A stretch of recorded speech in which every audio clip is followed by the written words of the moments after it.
Himu dressing টেবিলের সামনে দাঁড়িয়ে রেডি হচ্ছে অফিসের জন্য। রিয়া খাটে বসে আছে। হিমুর দিকে কিছুক্ষণ তাকিয়েছিল, তারপর বলে উঠল, হিমু, আমার কিছু টাকার প্রয়োজন। আমার পার্লারে যেতে হবে। বেশ অনেকদিন হয়ে যাচ্ছে, সেলফ কেয়ার করা হলো না। আমার স্কিন, নখ, চুলের অবস্থা দেখেছো? বেশ অনেকদিন মানে? তুমি গত মাসে গিয়েছিলে। 50,000 টাকা তুমি এইসব আর শপিংয়েই খরচ করে এসেছো। তো তুমি আমাকে টাকার খোঁটা দিচ্ছ? তোমার টাকা আর কে খরচ করবে শুনি? টাকা তুমিই খরচ করবে। তার মানে এই নয় যে বেহিসাবি চলাফেরা করবে। এসব কোনো বেহিসাবি চলাফেরা নয়, এগুলোকে বলে স্ট্যাটাস মেইনটেইন করা।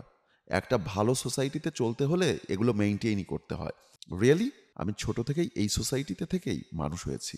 কই, আমার আম্মাকে তো কখনো এসব ফালতু খরচ করতে দেখিনি স্ট্যাটাস মেইনটেইনের নামে। তুমি দুদিন হলো না এসেছো, আর তুমি খুব বুঝে গেছো। রিয়া বসা থেকে দাঁড়িয়ে গেল।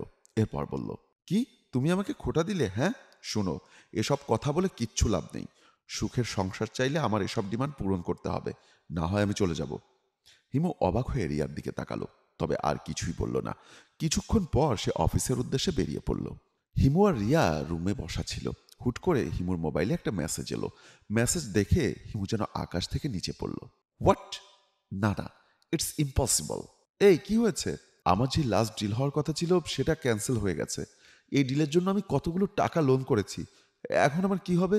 আমি তো পুরো পথে বসে যাব। কোম্পানির এত বড় লস হয়ে গেল। হিমু মাথা নিচু করে কাঁদছে।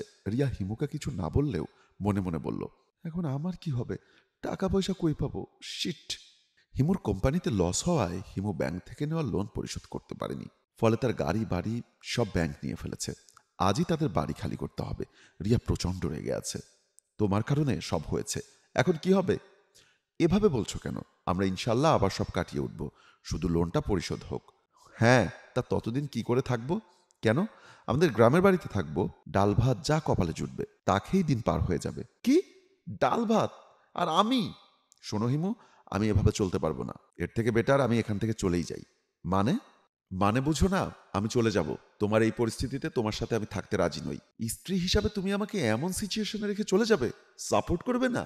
জি না, এসব আবেগে দিন আমার চলে না। আমি তোমার মতো ফকিন্নির সাথে আর এক মুহূর্তও থাকবো না। এটা বলে রিয়া বেরিয়ে চলে গেল। হিমু পেছন থেকে অনেকবার ডাকলেও রিয়া কোনো তোয়াক্কা না করে চলে গেল।